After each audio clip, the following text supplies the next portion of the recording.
Hi, my name's Candice.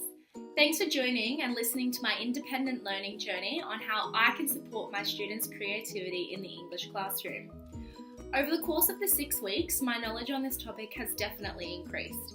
CRB 200, a subject I completed in second year, highlighted that creativity is something that should be fostered in the English classroom. Through my exploration into the world of creativity in English, I learnt many things along the way that will be helpful for my future career as an English teacher. During Learning Log 1, I investigated how I can encourage my students to be creative in their work in English.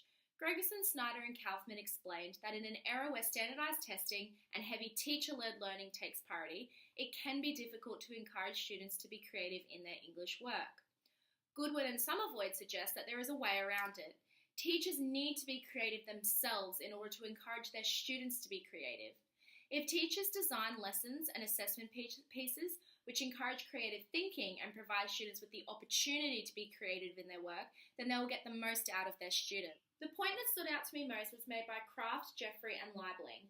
They argue that teachers cannot develop the creative abilities of their pupils if their own abilities are suppressed. Teachers model creativity by being creative themselves. Makes sense, right? To summarise in my own words, I think the most important thing I learned from this text is to not be afraid of being creative in the way I construct my lessons. If I want my students to be creative, I have to be creative myself and nurture a creative learning environment for them. In my research, I also uncovered strategies that can assist in achieving this ideal learning environment. Fisher suggests a strategy that can assist to achieve this type of learning environment.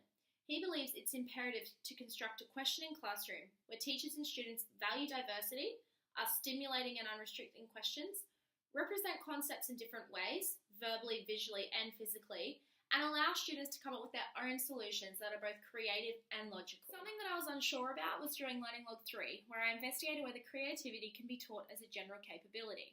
According to the Australian curriculum, creative thinking involves students learning to generate and apply new ideas in specific contexts, seeing existing situations in a new way, identifying alternative explanations, and seeing or making new links that generate a positive outcome.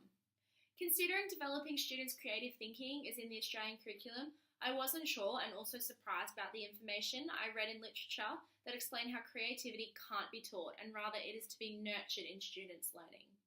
This did make more sense when I continued my reading into both literature and the curriculum and found more information that explains how classroom environment and activities should be engaging and should challenge students to think logically, be open-minded, seek alternatives, and encourage innovative risk-taking as well as imagination.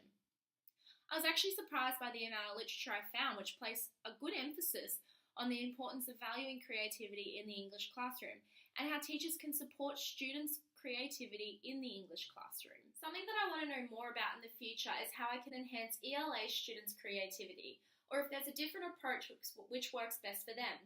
From what I know now, I can support students' creativity by essentially taking the bumper bars off and allowing them to explore a range of topics in ways in which they please and give them the freedom on voicing their own thoughts and opinions.